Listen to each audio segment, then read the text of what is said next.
Just a reminder, everyone, we have the absolute extravaganza Bonza Prize coming up.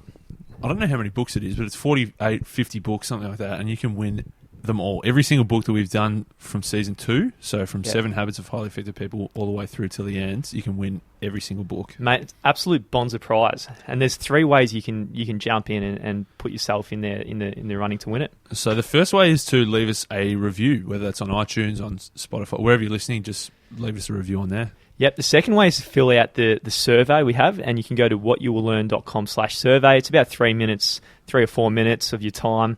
Quite easy. Yeah. Easy questions. We just want to find out more about you. And then the third way is to buy a book. So grab a book, send us a pic, you and the book, or tag us on social media somewhere, and yeah. Yep, so get on the extravaganza Bonza Bonanza.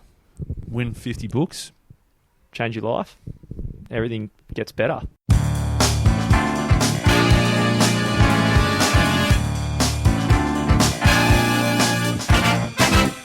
Welcome back to What You Will Learn. My name is Adam Ashton. My name is Adam Jones. Today we are doing a pretty good book by Annie Duke, Thinking in Bets, Making Smart Decisions When You Don't Have All of the Facts. And so it's all about, as you say, making better decisions. Everyone's got to make decisions every single day, and this is why sometimes we don't make the best decisions and how we can make better decisions. Yep, so poker is a great game to use as an analogy for different areas of life. This is all about using it for the context of decision making. Yeah. And Annie Duke's a bit of a heavyweight in poker. She won about $4 million. I think someone told me she was the second highest winning female poker player. Oh, really? Yeah. Yeah. I might have made that up, but I think that's... We'll go with it. Yeah. Makes the book sound better.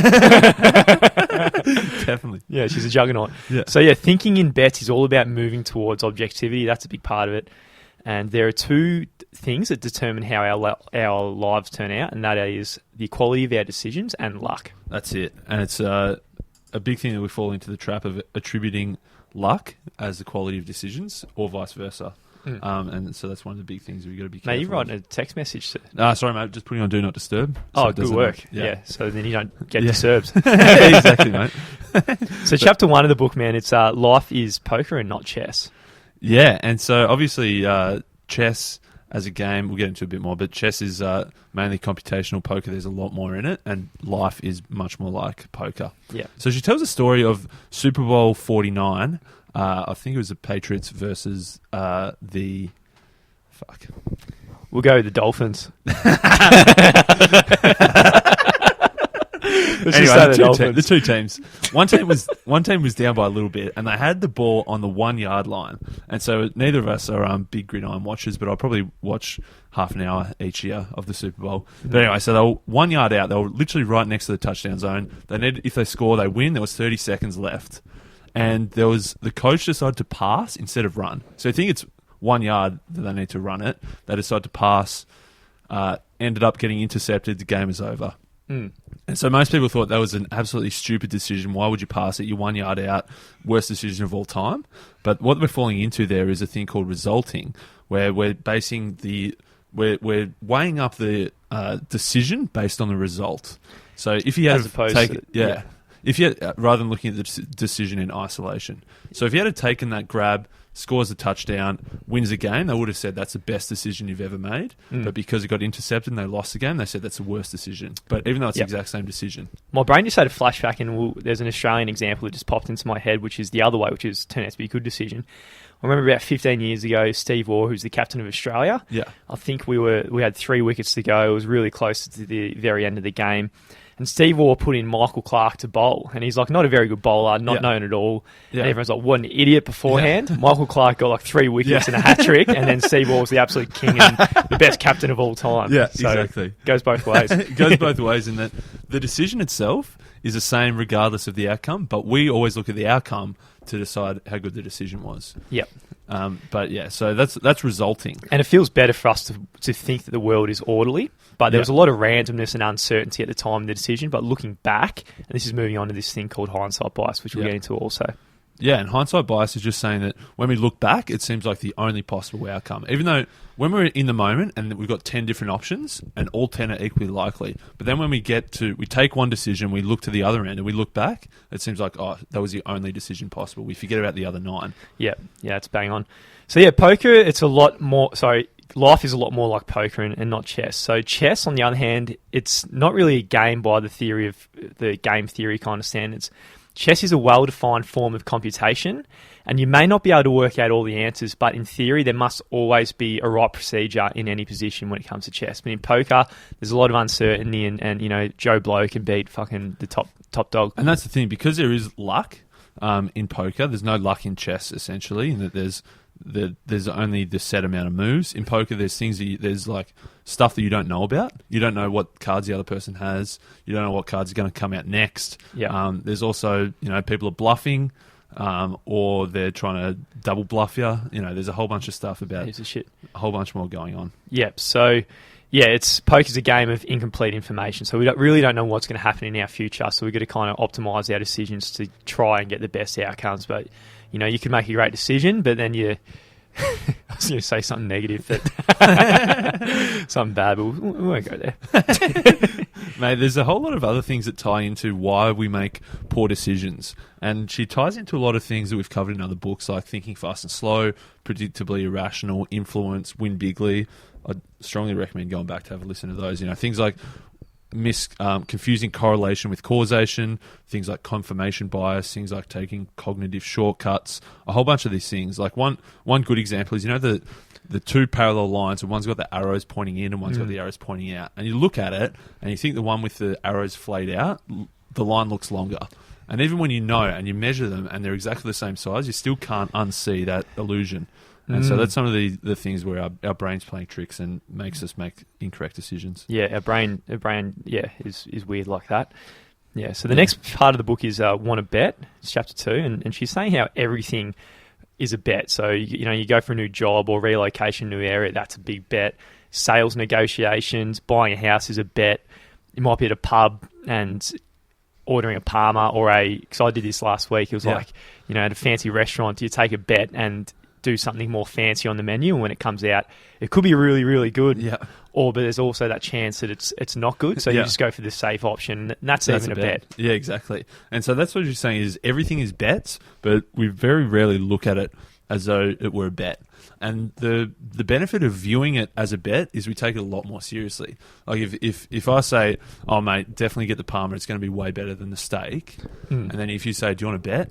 Then I'm going to think, hang on, I'm not 100% sure now, and I'm going to go back and reassess my thing that I was previously 100% certain on, because having to put money on the line completely changes the way we make decisions. Yeah, mate, we took that analogy into some different waters there, but that's right. I'm not sure the context is spot on there. So what she says our bets are only as good as our beliefs. And one issue, you know, she says that hearing is believing. And one way what we think we form beliefs, you know, we think that we hear something is the first step. And then second step is to weigh it up, take in all the possibilities and decide on what is true and what is false. And then the third step is to form our beliefs. That's what we think we do. But in actual fact, we actually hear it and then we believe it to be true. That's pretty much, and then only sometimes when we're like prompted or forced to do it, then do we go back and assess if it's true or not. Yeah. So generally we hear or read or listen or see something and believe it to be true, and only sometimes when we're prompted do we go back and assess is that true or not. And what she says is that the circuit breaker is like saying, do you want to bet? And when you say, do you want to bet, then you go and reassess your beliefs and think, hang on, is this true or is this false? Yeah, that's it. And once the belief is in there and it's lodged and you've developed it, it's really hard to dislodge once it's in there. Yeah. You know, it takes it a life of its own, and then this is where we have this thing called motivated reasoning, where we look for all kinds of reasons to agree with this certain belief, which might have been just based on a crock of shit from the very beginning. And, you know, it's like a circular informational processing thing. And the thing is, if you're smarter, it's not like it's easy to dislodge the belief because you can come up with better rational ideas.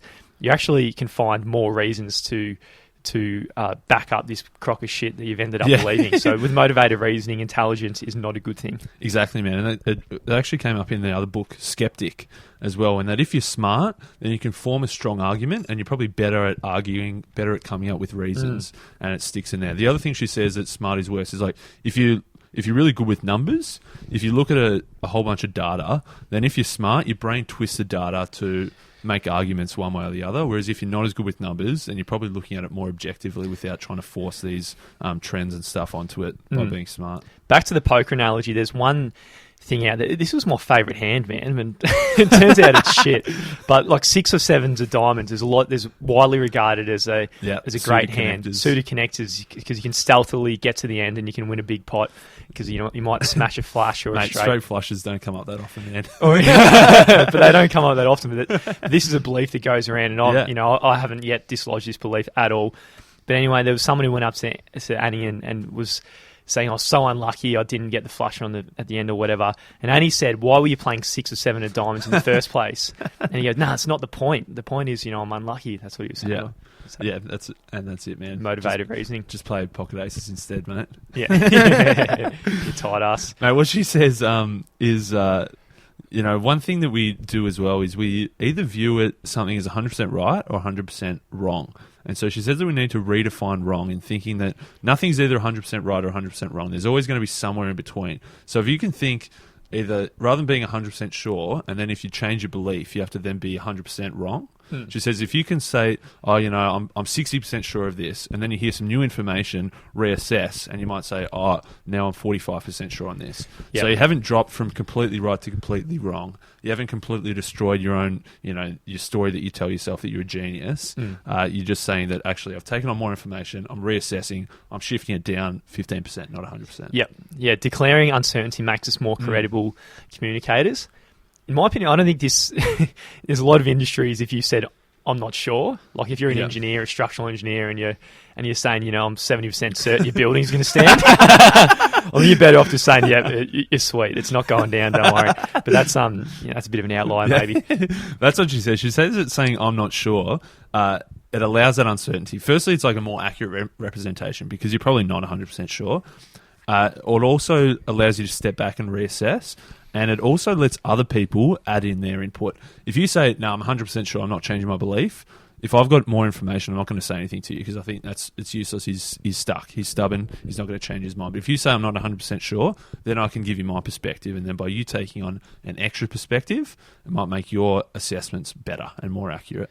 Yep. So the next part of the book, it goes into a lot about the next chapter is fielding uncertainty and Bet to Learn, Fielding the Unfolding Future. That's what the chapter's called. Yeah, nice. And she starts off with a quote by Aldous Huxley, who recognised experience is not what happens to a man, it's what a man does with that is what happens. Fuck. Have another crack, mate. Experience is not what happens to a man, it's what a man does with what happens to him. Oh, nice, mate. The first time you said it, I was completely lost, but that sounds all right. It sounds good. Mate, how it ties in, I'm not sure, but it's a sick quote. It's a sick quote. But there's a difference. There's a big difference between experience and becoming an expert, and the difference relies on the ability to identify when the outcomes of our decisions have something to teach us, and then what the lesson might be. Nice. So she's got what she calls the learning loop, and the first learning loop is you have your belief and you make a bet based on that belief. So again, a bet could be anything, as you said, changing jobs, buying a house, selling a stock that you own, buying a Palmer, whatever it is, mate, any bet. So you've got a belief, you make the bet, and then you see the outcome. And then it loops back around, and that outcome affects your belief. So you'll shift your belief slightly, so the next time you bet, you will have learnt from the previous outcome and shift slightly. So that's the first learning loop. The second learning loop is where it brings in luck versus skill. So as you said, with our decisions, there's skill, but there's also luck. So essentially, the learning loop here is so you got your belief, you place your bet, then you get your outcome. And if you see it as luck, there's no learning. So it essentially just shoots off to the side. But if you say that this was down to your skill, that's where it loops around and you learn again. So essentially is that if if something bad happens and you say, that was just bad luck, you don't learn anything. But if something bad happens and you say, that was due to my skill that I didn't make the best decision possible, then you can learn from it. And then next time you bet, it'll be better, more accurate. Yeah. And you can also learn a lot by others. So Yogi Berra said you can observe a lot by watching, which is a lot of wisdom in that quote. But we blame our own bad outcomes on bad luck. Yes. But when it comes to our peers, the bad luck is, or the bad outcomes are clearly their fault. Exactly, man.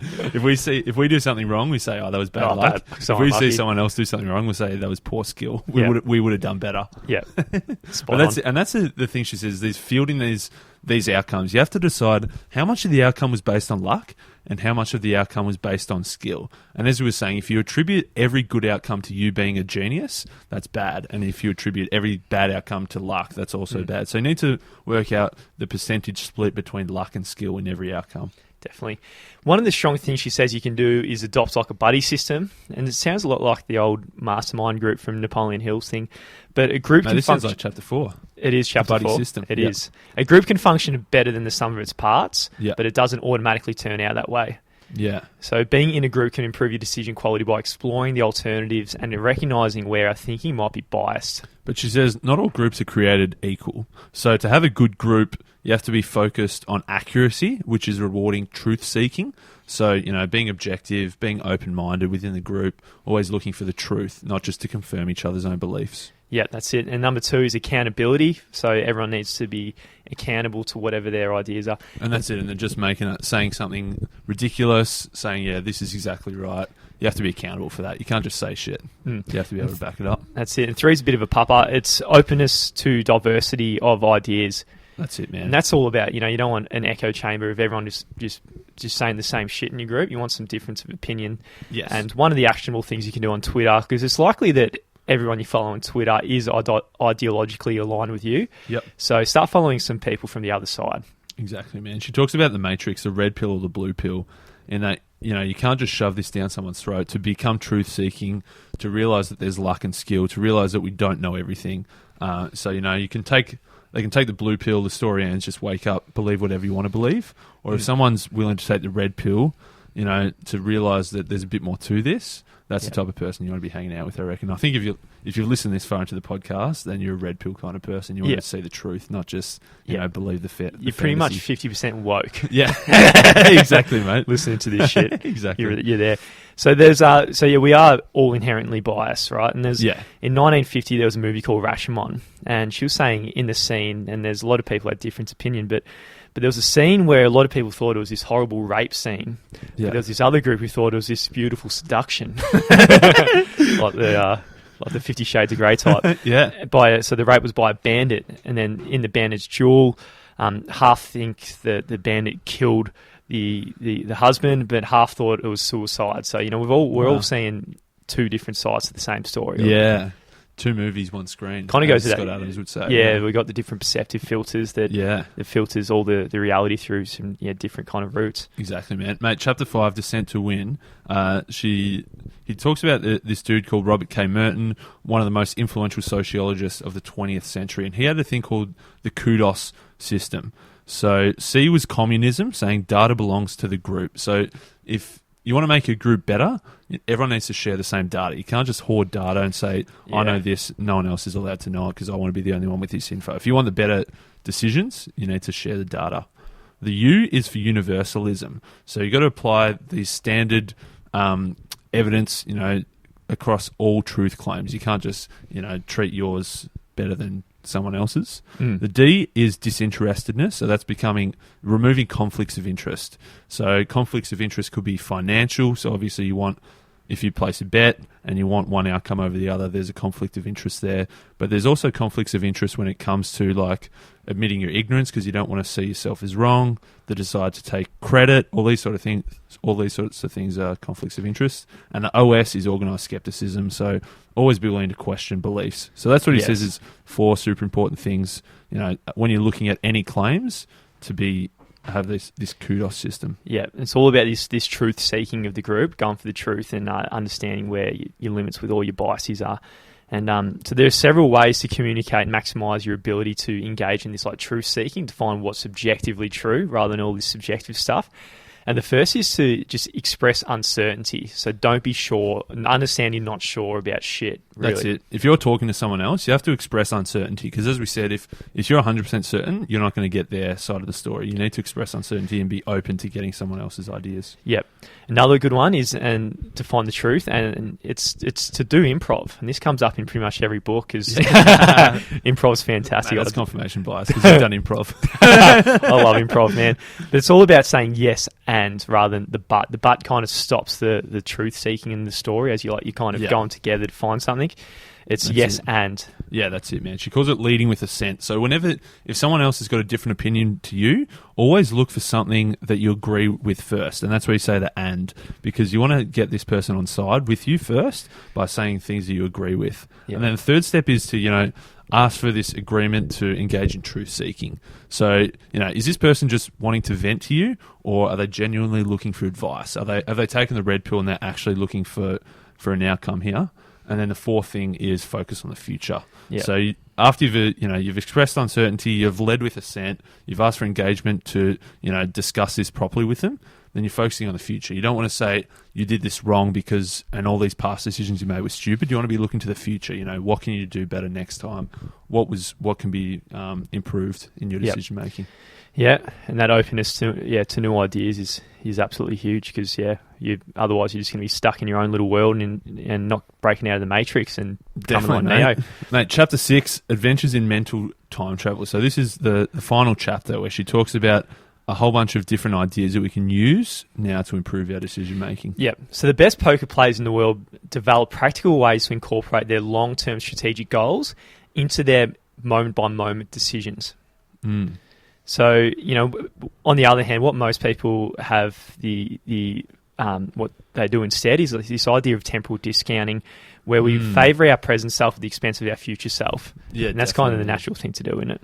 Yeah, definitely. And that she even said here that there was a story where the military had the option to take their pension later, or they could take it now. And they said they took up to a 40% discount to get all the money now rather than wait to get it. That's a big discount. Yeah.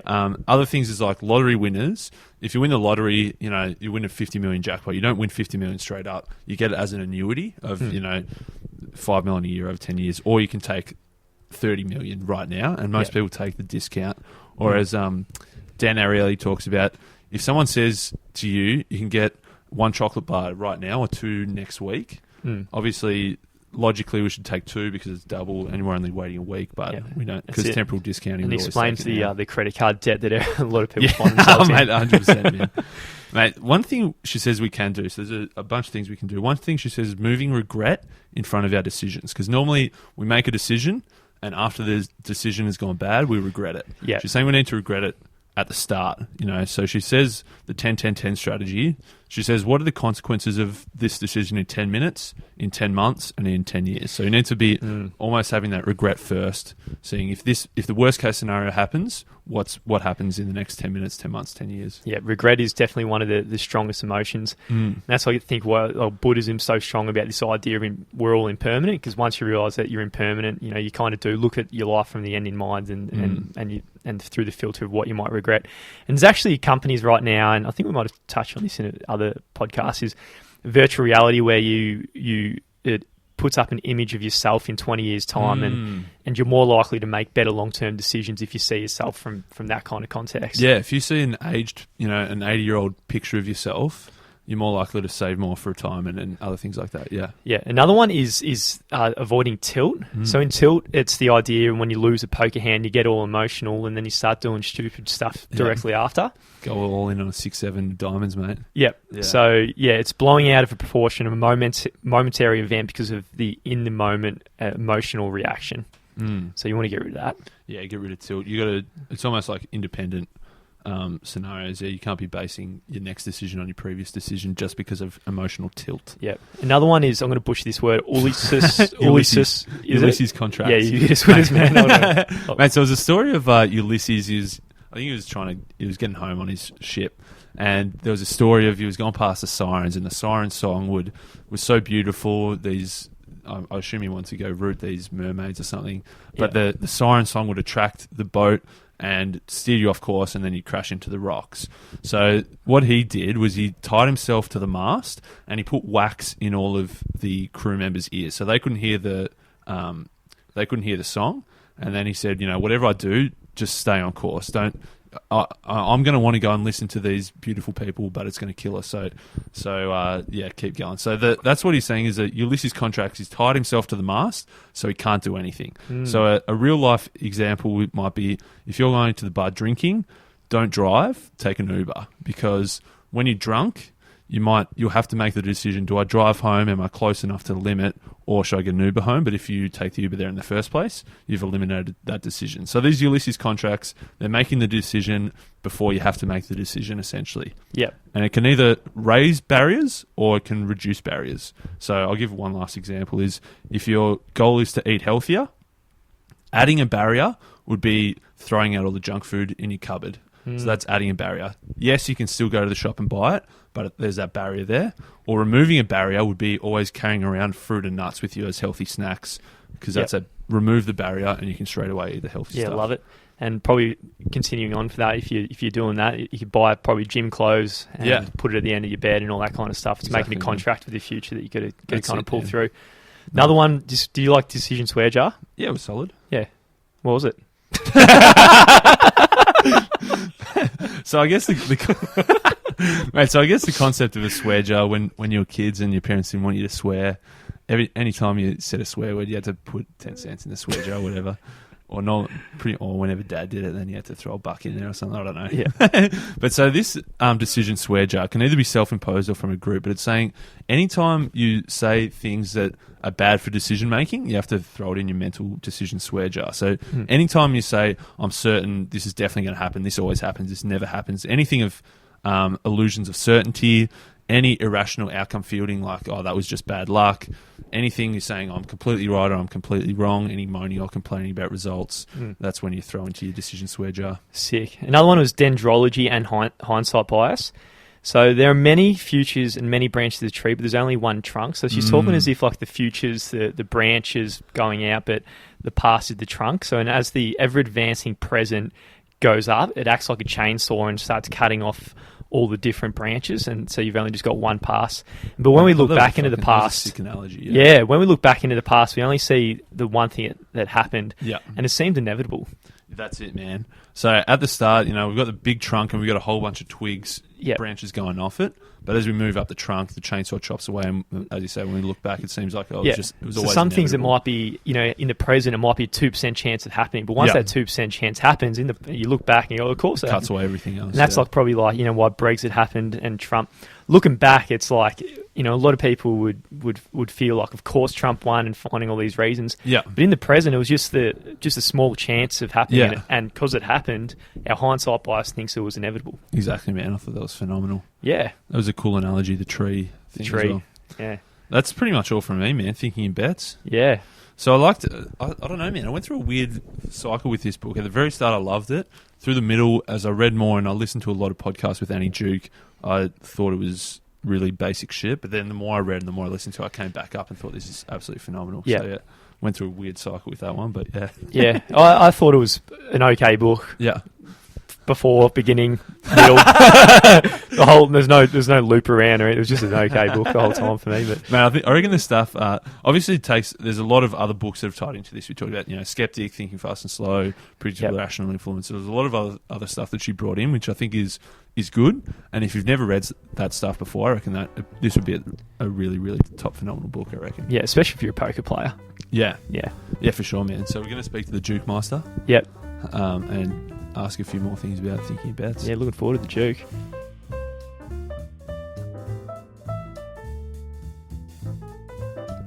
If you haven't checked out our top 50 document yet, I'd certainly check it out. It's our ranked favourite top 50 books of all time. Yep, so it's pretty much the best bits of the best books of all time, condensed into 30 pages. So it's packed with absolute wisdom. And if any of that resonates with you, then you can go out and buy the book. That's it. So we've put a little summary of each one. We've got them in order from 1 to 50. Head to whatyou'lllearn.com/top50, whatyou'lllearn.com/top50. You can grab the doc.